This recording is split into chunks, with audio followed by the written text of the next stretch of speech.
자리에 앉으시겠습니다. 오늘은 이제 에베소서 마지막입니다. 에베소서 시리즈를 다 했는데 에베소서 6장 10절부터 24절 말씀까지 강건한 신앙인이 되라, 강건한 신앙인이 되라라는 이 제목을 가지고 말씀을 나누겠습니다. 6장을 한번 봐보세요. 6장 10절부터 12절까지는 우리의 적은 누구인가가 나옵니다. 우리의 적은 누구냐? 우리의 주 적은 누구냐 하는 것이 나오고 13절부터 17절까지는 적과 효과적으로 싸우기 위한 우리의 무장에 관해서 나옵니다. 우리의 무장. 그 다음에 18절부터 20절까지는 이 싸움에서의 승리를 위해 우리가 공급받을 능력에 관하여 얘기합니다. 공급받을 영적인 능력에 관하여 이야기하고 있고 6장 21절부터 24절까지는 마지막 맺은 말로써 우리를 향한 격려를 이야기하고 있습니다. 그러면 첫 번째부터 볼까요? 우리의 적은 누구죠? 우리의 적은 10절부터 12절에 보니까 끝으로 내 형제들아 주 안에서 그분의 강력한 권능 안에서 강건한 자가 되라. 너희가 마귀의 간계들을 능히 대적하며 서기 위해 하나님의 전신갑주를 입으라.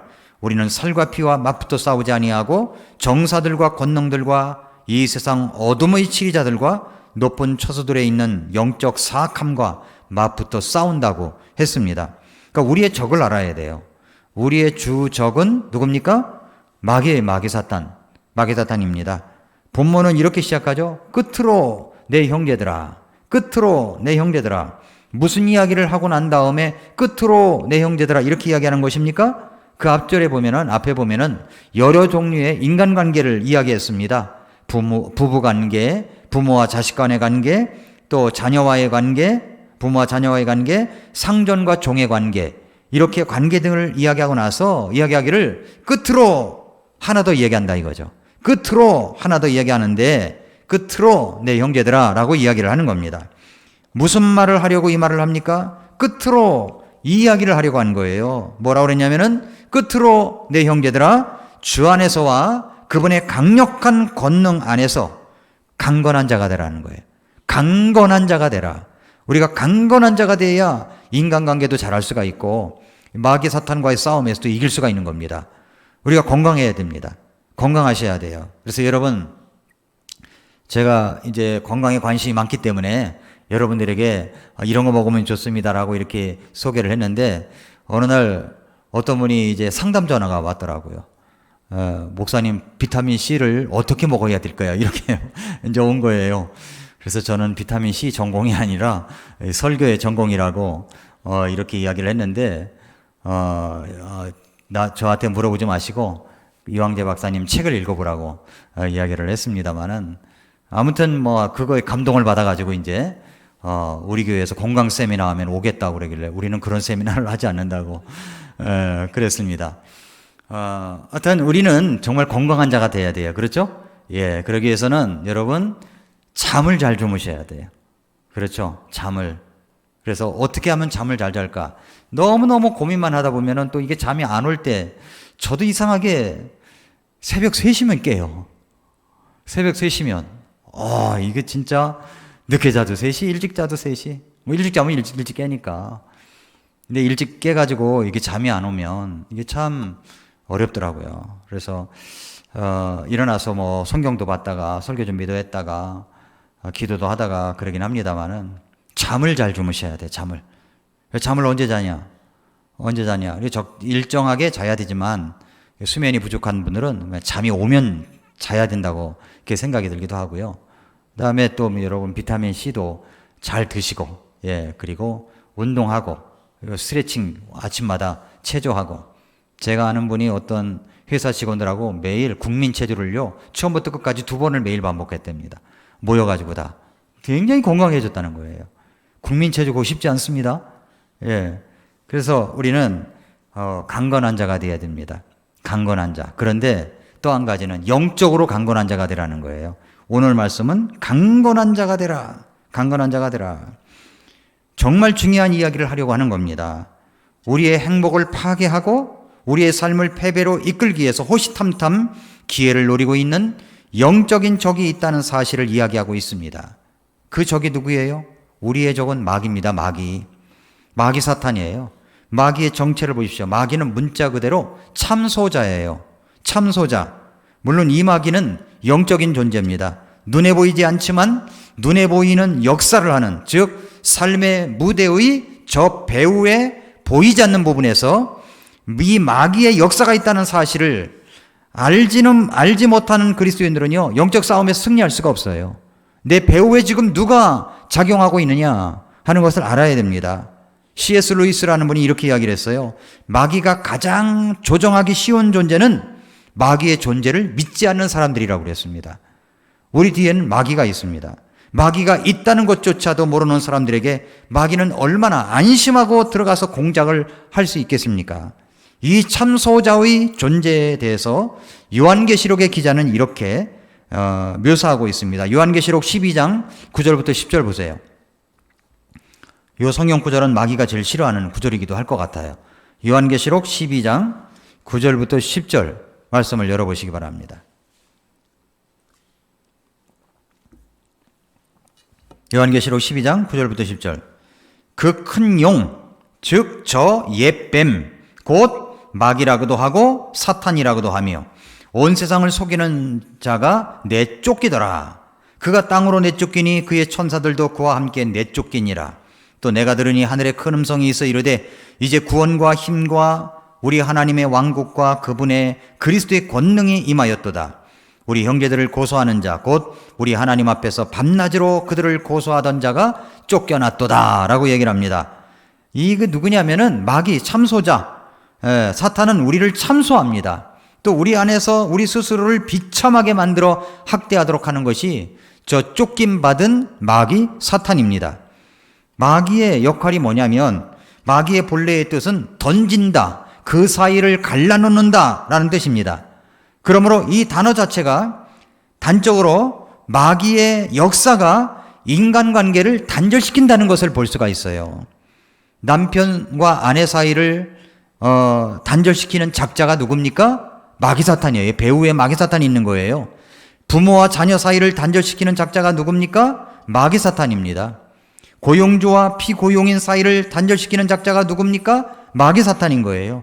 주님을 사랑하는 형제와 형제 사이를 누가 단절시킵니까? 마귀 사탄이에요. 성도와 성도 사이를 갈라놓고 이간질하는 자가 누굽니까? 마귀 사탄이에요. 목사와 성도 사이를 갈라놓게 하려고 하는 자가 누굽니까? 배후에 마귀 사탄이 있는 겁니다. 11절 다시 보세요. 너희가 마귀의 간계들을 능히 대적하며 서기 위해 하나님의 전신갑주를 입으라. 마귀의 간계라고 그랬죠? 간계. 이것은 헬라어로 간계라는 말이 메스도이아라는 말이에요. 메스도이아. 이 말은 마귀는 수단 방법을 가리지 않고 자기의 목적을 달성하기 위해서 애쓰고 있다는 말입니다. 마귀는 우리의 가정을 깨뜨리기 위해서, 교회를 깨뜨리기 위해서, 또 개인적으로 나와 하나님과 사이의 관계를 깨뜨리기 위해서 아주 놀라운 전략을 가지고 활동하고 있습니다. 바울은 이 마귀의 관계에 대해서 고린도 후서 말씀을 통해서 이야기하고 있습니다. 왜냐하면 고린도 교회가 굉장히 내분이 일어나고 어려웠었잖아요. 그래서 이야기하는데 고린도 후서 2장 11절을 한번 열어보세요. 고린도 후서 2장 11절. 고린도 교회는 가장 문제와 분열의 아픔을 겪고 있던 교회였습니다. 성도와 성도 사이가 깨어지고 파벌이 생기고 또 영적인 고전을 면치 못하고 있었던 교회예요. 성도들은 지도자를 불신하고 심지어는 복음을 전해주었던 이 설립자 사도 바울까지도 불신했던 사람들입니다. 바울과 고린도 교회 성도들 사이에 긴장과 위기가 감돌았어요. 그런데 바울은 즉각적으로 이 뒤에 마귀 사탄이 있다는 것을 알게 된 겁니다. 그래서 고린도후서 2장 11절에 이렇게 말하는 겁니다. 이것은 사탄이 우리를 이용하지 못하게 하려 함이라. 우리는 그의 계략들에 대해 무지하지 아니하노라. 모르는 게 아니라는 겁니다. 그러니까 성도와 지도자, 목사 사이를 갈라놓는 이간질하는 것이 뒤에는 마귀가 전략적으로 그렇게 하고 있다는 거예요. 그래서 직접적으로 이 사도 바울이 고린도 교회에 편지를 쓰면서 이야기를 하는 겁니다. 사탄이 우리를 이용하지 못하게 하려 함이라. 사탄의 계략들에 무지하면 당합니다. 사탄의 계략들을 잘 알아야 돼요. 이 말씀이 왜 나왔냐면 2장 11절이 2장 5절부터 10절에 그 이유가 나옵니다. 보세요. 그러나 어떤 사람이 근심을 일으켰을지라도 그가 어느 정도만 나를 근심하게 하였으므로 나는 너희 모두에게 지나친 부담을 주지 아니하려 하노라. 그런 사람에게는 많은 사람에게서 이같이 벌 받은 것이 충분하니라. 그런즉 너희가 오히려 반대로 그를 용서하고 위로함이 마땅하니 혹시라도 그런 사람이 지나친 근심에 잠길까 염려하노라. 그러므로 내가 너희에게 간청하노니 너희는 그를 향한 너희의 사랑을 확증하라. 너희가 모든 일에서 순종하는지 너희의 증거를 알기 위해 내가 또한 이런 목적으로 너희에게 썼노라. 너희가 누구에게 어떤 일을 용서하면 나도 용서하노라. 만일 내가 누구에게 어떤 일을 용서하였다면 내가 그것을 용서한 것은 그리스도를 대신하여 너희를 위해서 한 것이니 라고 얘기합니다. 그러면서 계속 인간관계를 둘러싸고 있는 교회가 흔들거리는 위기 앞에서 이 사도 바울이 성령의 감동하심을 받아서 편지를 쓰면서 이렇게 말하는 거죠. 이것은 사탄이 우리를 이용하지 못하게 하려 함이라. 그의 계략들에 대해서 우리가 무지하지 않다 이야기한 겁니다. 고린도후서 11장 3절을 열어보세요. 고린도후서 11장 3절. 그러나 뱀이 자기의 간교함으로 이불을 속인 것 같이 어떤 방법으로든 너희 마음이 그리스도 안에 있는 단순함에서 떠나 부패될까 내가 두려워하노라. 보세요. 누가 아담과 하와 사이를 갈라놨습니까? 마귀라고 나와 있잖아요, 여기. 뱀이 자기의 간교함으로 이불을 속인 거예요, 이불을 속이고 아담을 속인 거예요. 그러니까 그러므로 우리는 뭐냐면 속지 말아야 된다는 겁니다. 우리가 인간관계를 갈라놓는 보이지 않는 영물은 바로 우리의 인간관계를 갈라놓는 것이 바로 마귀 사탄이라는 거죠. 이 문제의 배후에 항상 마귀가 있다는 사실을 우리는 잊지 말아야 됩니다. 그래서 정신을 차려야 돼요. 깨어 있어야 됩니다. 배후에 사탄이 있다는 것을 알아야 되는 겁니다. 그뿐만 아니라 너희 마음이 그리스도 안에 있는 단순함에서 떠나 부패될까 내가 두려워한다고 그랬죠? 단순함에서 떠나 부패될까서. 그러니까 주님을 향한 진실함과 깨끗함에서 떠나면 부패한다는 거죠. 나의 영적인 흔들거림의 삶, 내가 영적으로 무너지는 것, 이 모든 일의 배후에 마귀 사탄의 역사가 있는 것입니다. 고린도 교회에서 문제를 일으킨 사람들이 있었어요. 제대로 신앙도 알지 못하고 잘못된 교리를 가지고 와서 이 교회를 위협하는 세력들이 있었습니다. 바울이 그들에 대해서 이제 언급하죠. 11장, 고린도후서 11장 13절부터 15절까지 보니까 그러한 자들은 거짓 사도요 속이는 일꾼이며 자기를 그리스도의 사도로 가장하는 자들이니라. 그것은 결코 놀랄 일이 아니니 사탄도 자기를 빛의 천사로 가장하느니라. 그러므로 그의 사역자들 또한 의의 사역자로 가장한다 하여도 그것은 결코 큰 일이 아니니라. 그들의 마지막은 그들의 행위대로 되리라. 스스로 빛의 천사로 가장하고 그럴듯한 이론을 가지고 들어와서 영광스러운 주의 몸된 교회 공동체를 흔들거리게 만들고 있는 이 세력의 원천적인 기원이 어디냐면 마귀라고 사도 바울이 직접적으로 이야기하고 있는 겁니다. 이건 교회뿐만이 아니에요. 가정에서, 직장에서, 개인적으로 나와 하나님 사이의 관계 등 모든 종류의 관계를 파괴하는 배후의 세력은 마귀라는 사실을 우리는 알아둬야 될 필요가 있습니다. 그래서 여기서 바울은 마귀의 관계를 우선 아십시오라고 얘기한 거예요. 마귀의 관계를 아십시오. 이야기를 하고요. 그 다음에 둘째로 우리의 적은 또 마귀면서도 우리의 적은 마귀인데 우리의 적은 마귀면서도 마귀들이라는 거. 마귀들. 에베소 6장 12절에 보니까 우리는 살과 피와 맞붙어 싸우지 아니하고 정사들과 권능들과 이 세상 어둠의 치리자들과 높은 초소들에 있는 영적 사악함과 맞붙어 싸운다고 했습니다. 우리는 인간과 싸우는 게 아닙니다. 우리의 싸움은 혈과 육에 대한 것이 아니에요. 우리의 문제는 인간 문제가 아니라 더 깊은 곳의 영적인 문제입니다. 이 사실에 대한 경각심이 없으면 그리스도인의 삶은 언제나 정말로 피상적인 삶밖에 될 수밖에 없어요. 마귀들의 정체를 알아야 돼요. 마귀들이라고 그랬죠. 우리는 살과 피와 맞붙어 싸우지 아니하고 정사와 권능들과 이 세상의 어둠의 치리자들과 높은 초수들에 있는 영적 사악함, 이게 마귀들이에요. 마귀들. 예. 그래서 마귀들은 마귀의 하수인입니다. 귀신은 없다고 그랬죠? 개역성경에 귀신들이라고 번역한 것은 잘못된 번역이에요. 그냥 마귀들이라고 하면 되는 거예요. 근데 귀신들이라고 번역기는 해놨기 때문에 자꾸만 귀신이 있다고 생각을 하는 겁니다. 귀신은 없어요. 마귀들만 있을 뿐입니다. 마귀의 쫄개들이 마귀들이라는 겁니다. 정사들과 권능들이라고 그랬죠? 정사들이라는 것은 하나의 조직을 가지고 다스리고 통치하는 하나의 세력입니다. 뒤에서 그런 세력들이 있어요. 마귀들이 통치하는 세력들이 있어요. 또 마귀는 능력이 있어요. 능력, 권세가 있습니다. 그러므로 우리가 혼자 대항하려고 하면 안 돼요. 하나님이 전지전능하시기 때문에 하나님의 힘을 믿고 나아가야지, 하나님 힘 믿지 않고 내가 혼자 스스로 마귀 사탄과 대항하려고 했다간 당합니다. 마귀는요, 심리학 박사예요. 우리의 마음과 생각을 아주 이용하려고 합니다. 교묘하게 인간의 생각 속에 들어와서 우리 작은 생각 하나를 딱 심어놓고 갑니다. 그리고 거기다 물을 주고 그러면 이게 자라나가지고 내 생각을 집어삼켜버리는 겁니다. 뭐라고 그랬어요? 우리는 살과 피와 맞붙어 싸우는 것이 아니고 정사들과 권능들과 이 세상의 어둠의 치리자들과 높은 처소들에 있는 영적 사악함과 맞붙어 싸운다고 한 겁니다. 자, 그럼 이제 세 번째로 적을 무찌르는 방법이 있어요. 적을 무찌르는 방법. 어떻게 무찔러야 될까요? 어떻게 무찔러야 되느냐 하면은 주 안에 있어야 됩니다. 주 안에, 주님 안에 있어야 돼요. 10절을 보세요. 끝으로 내 형제들아 주 안에서 와. 여기 주 안에서 와 이야기했죠. 주 안에서 와. 그분의 강력한 권능 안에서 강건한 자가 되라. 여기 열쇠가 있는 겁니다. 주님 안에서. 이것이 승리의 비결입니다. 주님 안에 있을 때만 승리가 가능합니다. 주님 안에서 전능하시고 전지하신 그 하나님과 서로 교통을 할 때 하나님과의 관계가 살아나고 이어져서 승리할 수 있는 힘과 능력을 가질 수가 있다는 것입니다. 주 안에 있어야 되고요. 그 다음에는 하나님의 능력을 구해야 돼요. 하나님의 능력을.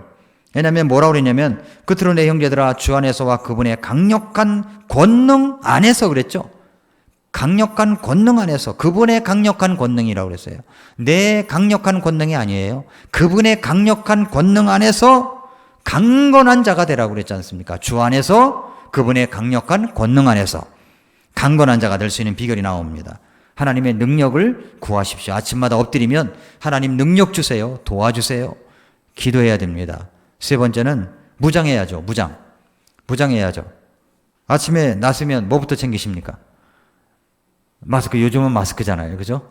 마스크 챙기듯이 우리에게 챙길 것이 있습니다. 챙길 것이. 11절에 그랬죠. 너희가 마귀의 간계들을 능히 대적하며 서기 위해 하나님의 전신갑주를 입으라. 입어야 될 것이 있어요. 하나님의 전신갑주를 입고 나가야 됩니다. 무장하라는 말씀인 거예요. 무장을 해야 됩니다. 어떻게 무장해야 되느냐? 12절에서 살과 피와 맞붙어 싸우지 아니하고 그 얘기를 했죠. 영적인 싸움이라는 이야기를 하고 있는 겁니다.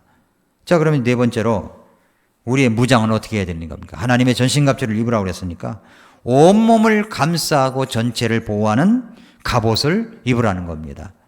어떤 걸까요? 갑옷에 조금만 빈틈이 있으면 그걸 찔러낼 거예요. 그러니까 빈틈이 없이 무장을 해야 됩니다. 빈틈이 없이. 13절을 열어보세요. 13절 보니까 그러므로 너희가 악한 날에 능히 버티어내고, 악한 날에 능히 버티어내고, 우리는 지금요 버티는 싸움하는 겁니다. 버티어내야 돼요. 악한 날에, 이 전염병이 창궐한 날에, 악한 날에 똑같은 이야기죠. 악한 날에 능히 버티어내야 돼. 모든 일을 행한 뒤에 서기 위해 하나님의 전신갑주를 취하라 그랬습니다. 어느 날 출근하다 보니까 현대백화점이 현수막이 없어졌어요. 현수막이 없어진 적이 없었거든요. 거기서 신호등 대기하고 딱 있는데 현대백화점 현수막이 안 보이는 거예요. 깜짝 놀랐어요, 저는요. 우리 집사람하고 얘기하면서 망했나? 잘못된 거 아니야? 며칠 있다가 다시 현수막이 걸렸더라고요. 사람 놀래키고. 사람이 별로 없대요. 먹는 장소는 사람들이 많은데 어쨌든 간 별로 없어요. 물건 사는 데는. 그러니까 버텨내는 게 지금 이기는 거예요. 근데 버텨낼 힘이 없으면 망하는 겁니다. 버텨내야 돼요. 여러분 버텨내십시오. 버텨내야 됩니다. 체력도 버텨내야 되고요.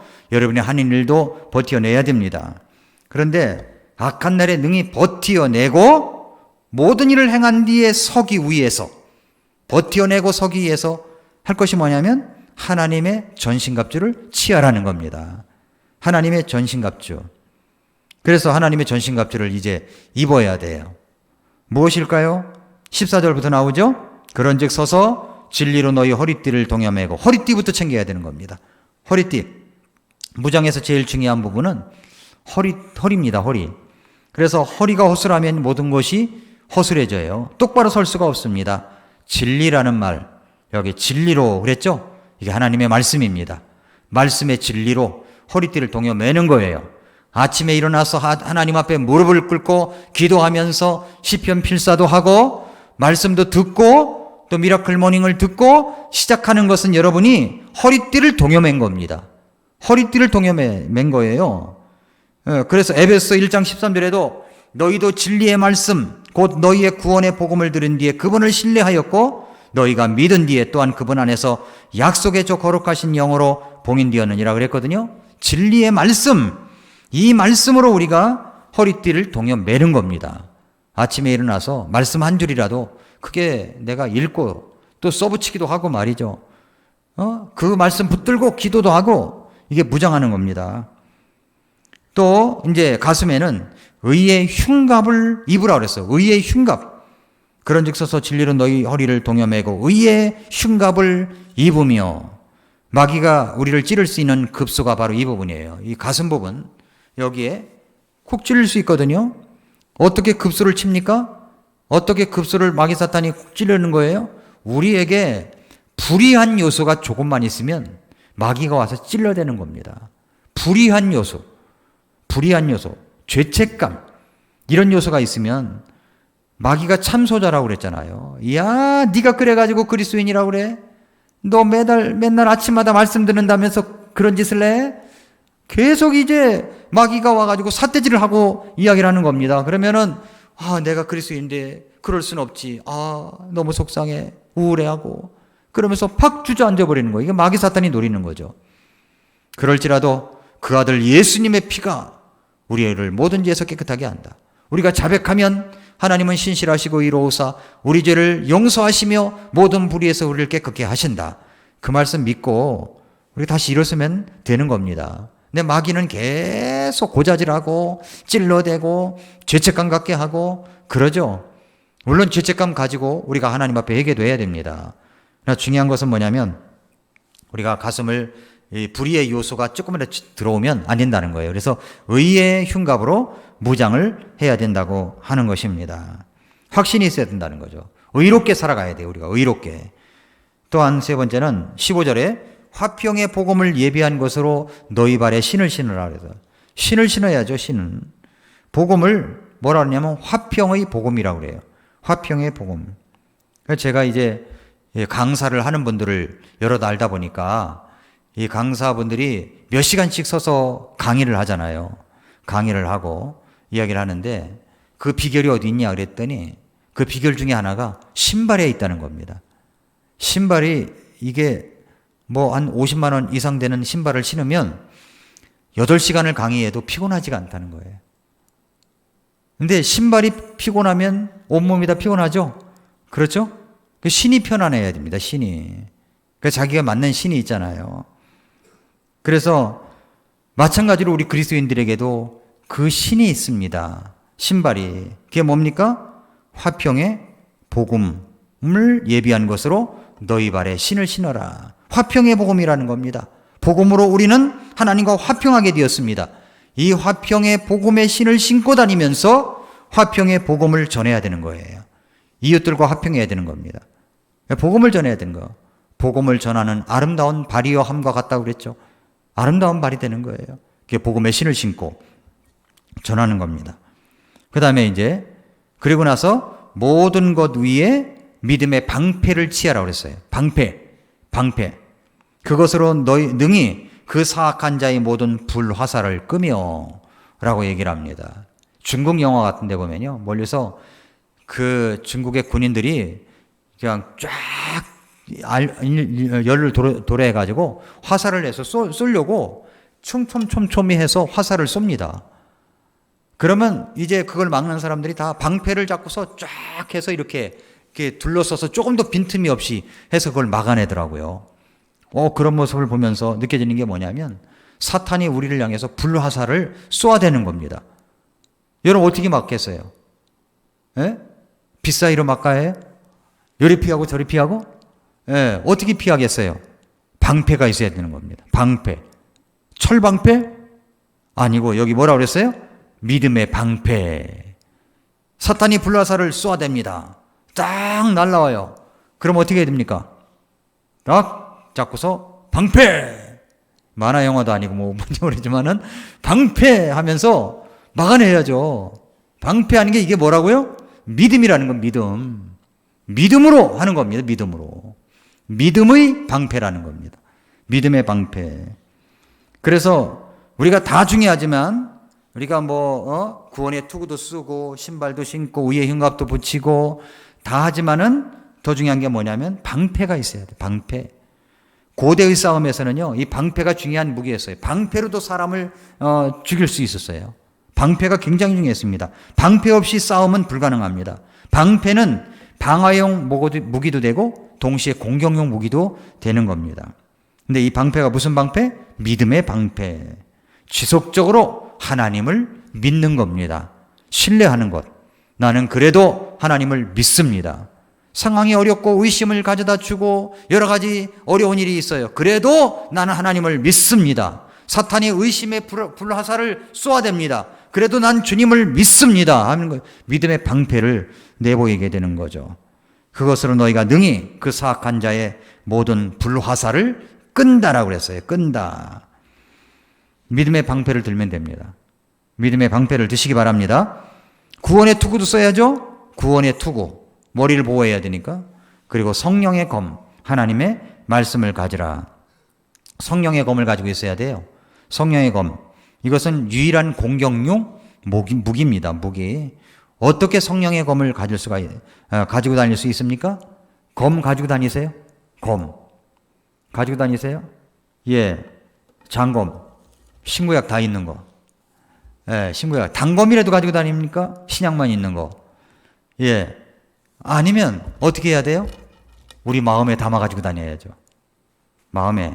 시편 119편 11절에 내가 주께 죄를 짓지 아니하리하고 주의 말씀을 내 마음속에 숨겼나이다. 여기다 담는 거예요. 숨기고 다니는 거예요. 그래서 사탄이 공격을 할 때 검을 꺼내야죠. 말씀으로. 주님께서 말씀하시되 말씀으로 이겨내는 겁니다. 시편 119편 9절에는 청년이 무엇으로 자기 길을 깨끗게 하리이까? 주의 말씀에 따라 자기 길을 조심함으로 하리이다. 그랬죠? 무장의 자세입니다. 무장의 자세. 자, 이제 무장의 자세. 6장 13절 보세요. 그러므로 너희가 악한 날에 능히 버티어내고 모든 일을 행한 뒤에 서기 위해 하나님의 전신갑주를 취하라. 악한 날에 능히 버티어내고 서기 위해 하는 게 뭐라고요? 하나님의 전신갑주를 취하는 겁니다. 자, 이렇게 해서 이제 무장의 자세가 다 끝났습니다. 이렇게 했으면 다 끝난 겁니까? 다 끝난 걸까요? 말씀을 계속 읽어보니까 한 가지를 더 해야 돼요. 그건 더 능력 있게 하는 거예요. 능력 있게. 보이지 않는 곳에서 능력 있게 하는 것. 그게 뭐냐면 6장 18절입니다. 6장 18절. 6장 18절에 보니까 모든 기도와 간구로 성령 안에서 항상 기도하되 모든 성도를 위해 모든 인내와 간구로 그 일에 깨어 있고 그랬죠? 모든 기도와 간구. 기도의 종류예요. 이렇게 기도할 수 있고 저렇게 기도할 수 있어요. 항상 기도하되 언제 기도해야 돼요? 항상. 기도의 시간을 말하죠. 그리고 기도의 자리, 기도의 방법을 얘기해요. 성령 안에서. 기도의 자세는 뭡니까? 깨어 있으라는 거예요. 그러니까 여기 말씀에 모든 일에 기도와 간구로 성령 안에서 항상 기도하되 누구를 위해 기도해요? 모든 성도를 위해 모든 인내와 간구로 그 일에 깨어 있으라는 겁니다. 기도할 때 생각나는 분이 있잖아요. 어느 날 갑자기. 그럼 그분을 위해서 기도해 주는 겁니다. 전화도 해 주는 거예요. 가끔 제가 생각나십니까? 제가 생각이 나시나요? 예. 그럼 뭐 하라고요? 기도하라는 겁니다. 기도. 예. 제 전화 통화는 한 번도 별로 울린 적이 없어가지고, 우리 교회 성도님들이 나를 생각은 하시나? 어떤 때는. 생각나면 전화를 하라고 그랬는데, 어쨌든 간에, 생각나면 뭐 하라고요? 기도. 생각나면 기도. 저는 우리 성도님들이 저를 위해서 기도를 많이 해주신다고 믿습니다. 예. 너무 감사하게 생각합니다. 자, 마귀는요, 잠들질 않아요. 우는 사자처럼 삼킬 자를 찾아다닙니다. 두루 다니며 삼킬 자를 찾아요. 오늘 이 집 가볼까? 저 집 가볼까? 하면서 찾아다니는 거예요. 그런데 하나님 앞에 전신갑주를 입고 성령 안에서 기도하고 있는 사람, 그 집을 감히 갈 수 있겠습니까? 한 길로 왔다가 일곱 길로 도망가는 역사가 있게 될 것입니다. 모든 성도를 위해서 기도가 필요한 성도를 발견하면 기도해 줘야 됩니다. 마지막으로 이제 바울은 이런 기도 부탁을 해요. 19절 20절을 보세요. 또 나를 위하여 자기 기도를 부탁하는 겁니다. 나를 위하여는 내게 말하는 것을 허락하사 내가 담대히 입을 열어 복음의 신비를 알리도록 구하라. 복음의 신비를 알리도록 담대히 입을 열어서 예수님의 십자가의 복음을 전하도록, 복음의 신비를 알리도록 기도해달라고 부탁을 합니다. 지금 사도 바울이 이 서신을 어디서 썼죠? 로마에 있는 감옥 안에서 쓴 겁니다. 자기가 환경이 감옥 안에 있을지라도 내가 하나님께서 나를 위하여 내게 말하는 것을 허락해 주셔가지고 내가 담대히 입을 열어 복음의 신비들을 알리도록 나를 위해서 기도해달라고 부탁을 하고 있는 겁니다. 그러면서 20절에 이 일을 위하여 내가 결박당한 대사가 된 것은, 자기가 결박당했다고, 감옥에 있다고 얘기하잖아요. 결박 중에서도 마땅히 할 말을 내가 담대히 하게 하려 함이라. 내가 담대히 할 수 있는 말, 그 말이 바로 십자가의 복음입니다. 예수 그리스도의 복음이에요. 그러므로 사랑하는 성도 여러분, 우리가 십자가의 복음을 전하는 담대함이 있어야 됩니다. 저를 위해서 기도할 때 늘 담대하게 말씀 전하도록 기도해 주시고, 또 십자가의 복음을 전하도록 기도해 주시기를 바랍니다. 우리가 서로를 위해서 기도하는 것도 마찬가지입니다. 마찬가지예요. 건강을 위해서, 또 뭐 잘 되는 것을 위해서 다 기도가 필요하지만 더더욱 기도해야 될 것은 우리 성도들이 있는 곳곳에서 복음의 증인들이 될 수 있고, 복음의 영향력을 끼쳐서 사람들이 우리 교회에 올 수 있도록, 그래서 구원받는 역사가 있도록 여러분들께서 기도해 주시기를 바랍니다. 그래서 우리 모두가 강건한 자가 되어서 강건한 신앙인이 되어서 이 땅에 육체적으로 봐도 강건한 자, 영적으로 봐도 강건한 자가 되어서 우리 모두 예수님 오실 때까지 신나게 주님의 일을 하고 기쁨으로 교회에 모이고 복음을 전하는 우리 모두가 될 수 있기를 바랍니다. 기도하겠습니다.